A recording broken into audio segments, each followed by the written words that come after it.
Let's talk about a moment many people don't see coming. The moment you stop chasing, stop explaining, stop bending yourself into shapes just to keep someone comfortable. When you finally regain your footing, when your self-respect comes back online, something shifts. And for an avoidant personality who once relied on distance, confusion, or emotional withdrawal to maintain control, this shift is deeply unsettling. Because when they can't control you anymore, they don't suddenly become loving. They make one final move.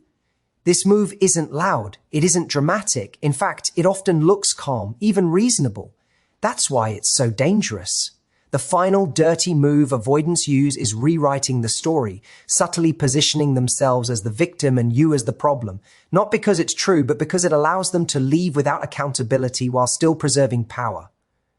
You see, control doesn't always look like dominance. Sometimes it looks like silence. Sometimes it looks like confusion. Sometimes it looks like someone who keeps you guessing just enough to stay emotionally invested. But once you stop reacting, once you stop needing their validation, the leverage disappears. And when leverage disappears, the narrative becomes the weapon. Suddenly, the relationship didn't fail because they avoided intimacy. It failed because you were too demanding. Suddenly, your need for clarity becomes pressure. Your boundaries become drama. Your emotional honesty becomes instability. This reframing isn't accidental. It's designed to make you doubt yourself, to question whether standing up for your needs was a mistake. And here's the painful part. They may even walk away with grace. No yelling, no chaos, just a calm exit wrapped in a story that subtly diminishes you. That calmness can feel devastating because it suggests certainty. But certainty does not equal truth. Often it's just emotional self-protection dressed up as maturity.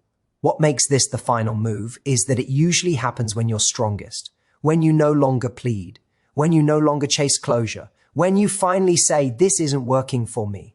That's when they realize they can't pull you back with distance anymore. So instead, they pull away with judgment. But here's what matters. If someone only feels safe when they have the upper hand, then losing control will always look like losing interest. And that has nothing to do with your worth.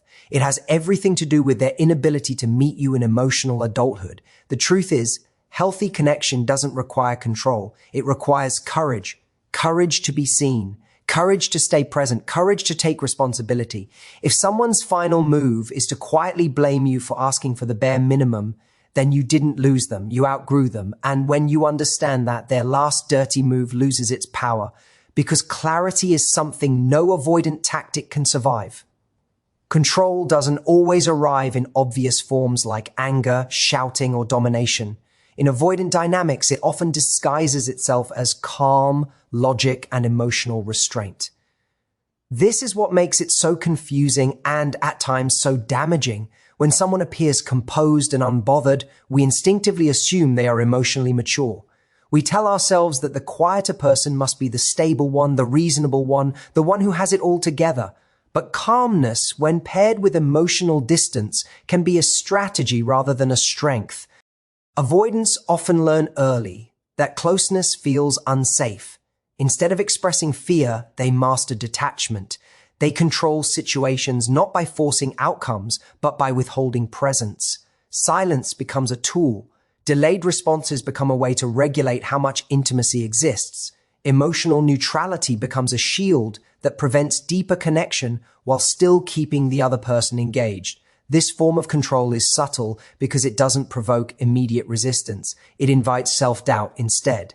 You may find yourself overanalyzing small interactions, wondering if you said too much, if you asked for too much, if your emotional needs are somehow unreasonable.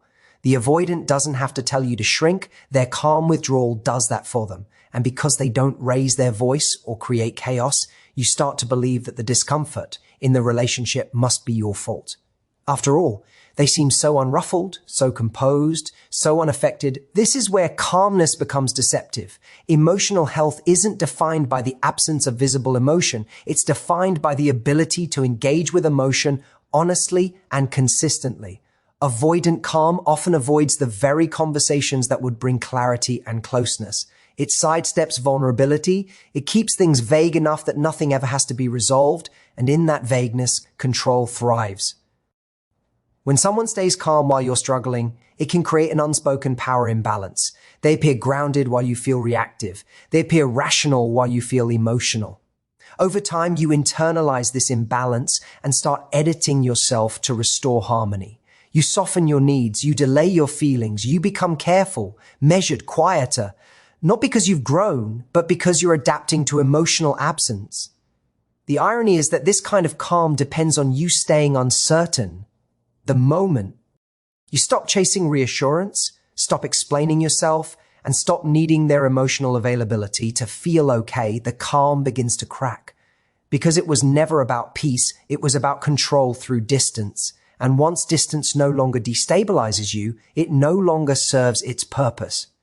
Understanding this changes everything. It allows you to stop equating emotional detachment with maturity and start recognizing presence as the real marker of strength. Calm that can coexist with accountability, responsiveness, and emotional honesty is healthy.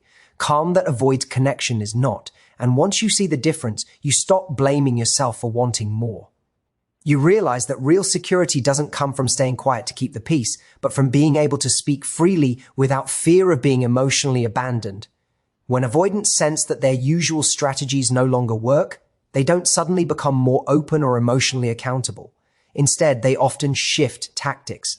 The second keynote centers on narrative control. What happens when they realize they can't manage your behavior anymore, so they try to manage the story instead? This is where the dynamic becomes especially destabilizing because the battle is no longer about connection, but about perception. At this stage, the avoidant recognizes a loss of influence. You are no longer chasing clarity. You are no longer over-explaining your feelings. You may even be calm yourself, grounded in the knowledge that your needs are valid, and that is precisely what triggers the final pivot. Rather than engaging with the real reasons the relationship struggled, they begin to subtly rewrite events in a way that absolves them of responsibility while quietly assigning blame to you. This rewriting is rarely aggressive. It's careful, polished, and often delivered with an air of reasonableness. Statements like "I just don't think we're compatible" or "I felt overwhelmed" sound neutral on the surface, but they leave out crucial context. The missing context is their emotional unavailability, their inconsistency, their pattern of pulling away when intimacy deepened. By omitting these details, they reshape the truth into something more comfortable for them and more confusing for you. Over time, you may notice that your normal emotional needs are reframed as flaws. Wanting reassurance becomes being needy. Asking for consistency becomes being controlling. Expressing hurt becomes being dramatic.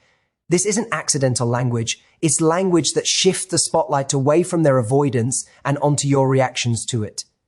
In doing so, they protect their self-image while leaving you to question your emotional reality. What makes this tactic so powerful is that it often works on empathetic people. You start replaying conversations in your head, wondering if you really did ask for too much. You compare your emotional expression to their restraint and conclude that maybe you were the problem. And because the avoidant appears so composed in their version of the story, their narrative can feel more believable, even to you. This is also why closure becomes elusive.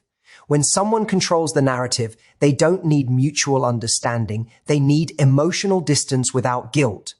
Rewriting the story gives them permission to leave while feeling justified, even virtuous. It allows them to exit without sitting in discomfort or acknowledging how their behavior affected you. But narrative control only works if you accept the edited version of events. The moment you recognize the pattern, its grip weakens. You begin to see that your needs didn't suddenly appear out of nowhere. They were responses to inconsistency. Your emotions weren't excessive. They were signals that something fundamental was MI. And their calm certainty wasn't proof of correctness. It was proof of emotional disengagement. Once you reclaim your own narrative, you no longer need their agreement to validate your experience. You understand that being portrayed as too much by someone who offered too little is not a character flaw. It's a sign that the relationship operated on imbalance, not incompatibility. And that realization restores your clarity, even if it never restores the connection. One of the most striking patterns in avoidant behavior is how they respond to boundaries. Boundaries are often the exact thing that triggers the final shift in their behavior.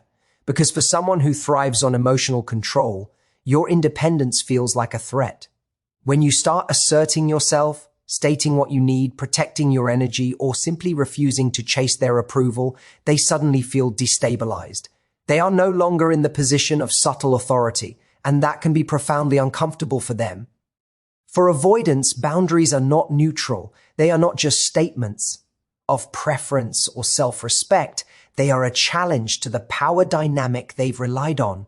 When you stop accommodating their distance or silence, the leverage they once held over the relationship disappears. This is why so often the moment you establish clear limits or stop reacting to emotional withdrawal, they pull away entirely. It is not because your needs are unreasonable, but because your independence removes the control they have used to maintain the relationship on their terms. This reaction often comes in the form of withdrawal, criticism, or even subtle gaslighting.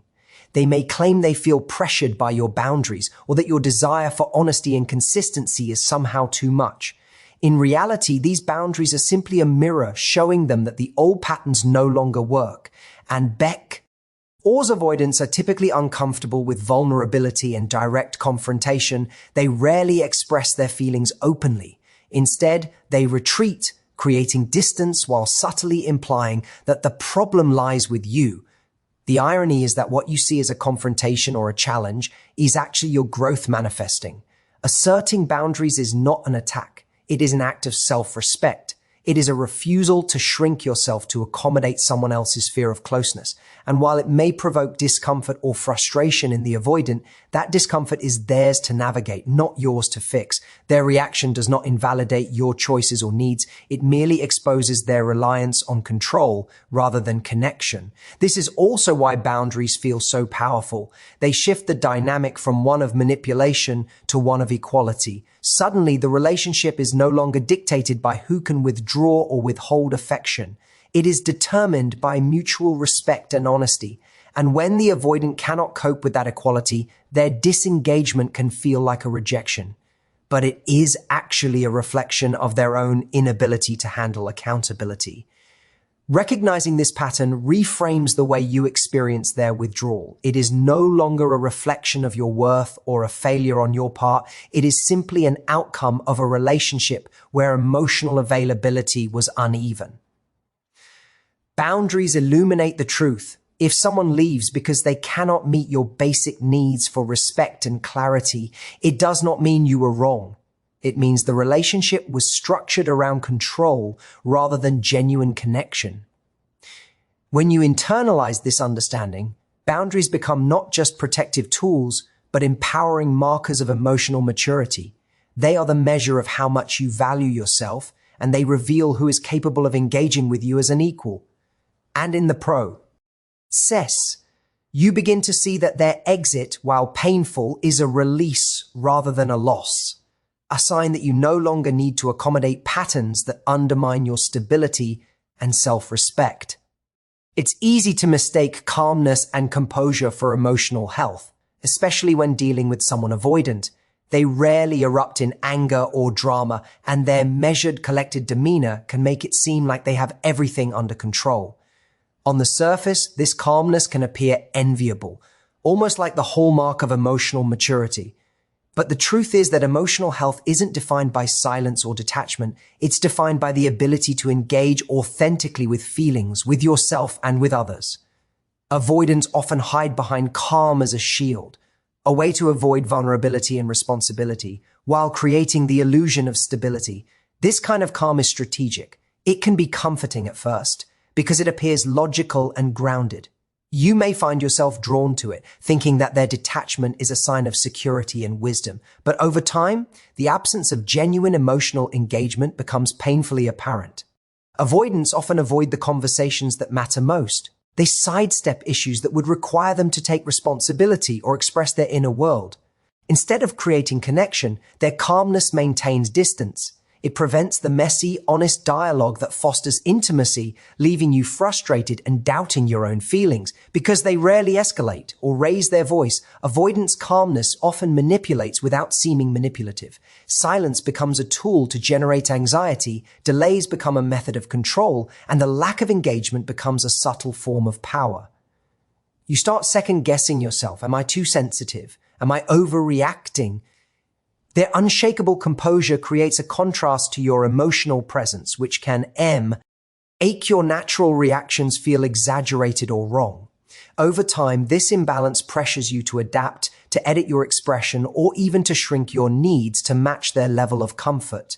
It's important to understand that genuine calmness in emotionally healthy individuals doesn't rely on avoiding conflict or denying discomfort. True emotional stability comes from the ability to remain present even when things are difficult, to communicate honestly without withdrawing, and to accept responsibility without defensiveness. Calm that avoids engagement, on the other hand, is a form of control disguised as composure.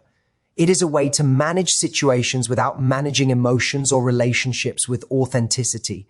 Recognizing the difference between true emotional health and avoidant calm is crucial. It allows you to stop confusing lack of reaction with strength.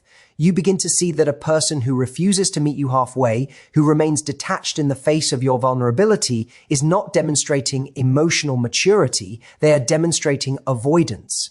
Their composure is a protective barrier, not an invitation to connection. When you see this clearly, it changes how you interact with them and how you view the relationship. You no longer feel the need to shrink, adjust, or apologize for wanting a connection that matches your level of care. You understand that emotional honesty requires risk, discomfort, and mutual engagement.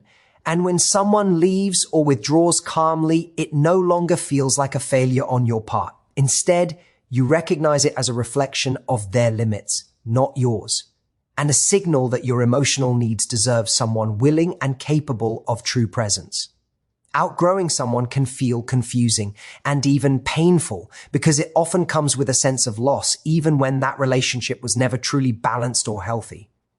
When an avoidant reaches the point where they can no longer control you, it may appear as though the connection is ending because of you, but in reality, it's the natural consequence of personal growth. As you gain clarity, assert your boundaries, and stop seeking validation from someone who cannot provide it, the dynamics shift. This shift can feel like rejection, even though it's really a sign that you've moved beyond a relationship that was built on imbalance rather than mutual respect. The key here is perspective. In avoidant relationships, emotional availability is uneven, and the dynamic is often sustained by uncertainty and control. When you evolve beyond reacting to that uncertainty, when you stop chasing explanations or needing constant reassurance, you reveal a truth that the avoidant cannot handle. They are faced with someone who operates from self-respect and emotional clarity, and this level of independence can be uncomfortable for them because it removes the leverage they once had. Outgrowing them doesn't make you unloving or harsh. It makes you mature, self-aware, and unwilling to compromise your emotional well-being for the sake of someone else's comfort. It is common to feel guilt or second-guess yourself during this process. You might wonder if you were too demanding, too sensitive, or too emotional. These doubts are exactly what the avoidant relies on in the first place. They keep you off balance so that you question your own instincts. But when you step into your power, when you stop shrinking and start valuing your needs equally to theirs, the illusion of fault dissolves. You begin to see that the relationship was never a matter of right or wrong, but of compatibility with someone who could not meet you on equal terms. Outgrowing someone also reveals the difference between attachment and connection. Attachment is often maintained through patterns of control, withdrawal, and emotional manipulation. True connection requires willingness, effort, and the ability to be present in vulnerability. When someone leaves or disengages as you grow, it is not necessarily because of personal failings. It is because the relationship was sustained by imbalance, not authenticity. Your evolution highlights what was missing, and that recognition can feel painful precisely because it challenges the familiar patterns you were used to. Understanding this can shift your perception from loss to empowerment. Rather than mourning the avoidance departure as a rejection of you, you begin to see it as a natural consequence of alignment with your values and self-worth. Outgrowing them is evidence of emotional strength, a signal that you no longer tolerate relationships that compromise your stability or ignore your needs. It is a step toward healthier dynamics where your emotional presence is met with mutual effort and respect. Ultimately, realizing that outgrowing someone is a sign of personal growth allows you to embrace clarity and self-respect without guilt. The departure of someone who cannot match your emotional maturity is not a reflection of your inadequacy, but a confirmation of your growth. It is proof that you are ready for connections that honor your boundaries, respect your emotions, and value you fully, not conditionally. Through this lens, what may initially feel like rejection transforms into liberation, signaling that your journey toward authentic relationships has only just begun. In closing, understanding the final tactics of avoidance is not about holding grudges or dwelling on hurt. It's about reclaiming your clarity, your boundaries, and your self-respect. When someone withdraws, rewrites the story, or tries to assign blame, it reflects their limitations, not yours, and it highlights the strength it takes to stand firm in your own emotional truth. By recognizing these patterns, honoring your needs, and refusing to shrink for anyone else, you step into a space of empowerment and authentic connection. Thank you for being present, for listening with an open heart, and for committing to the journey of valuing yourself above manipulation or control.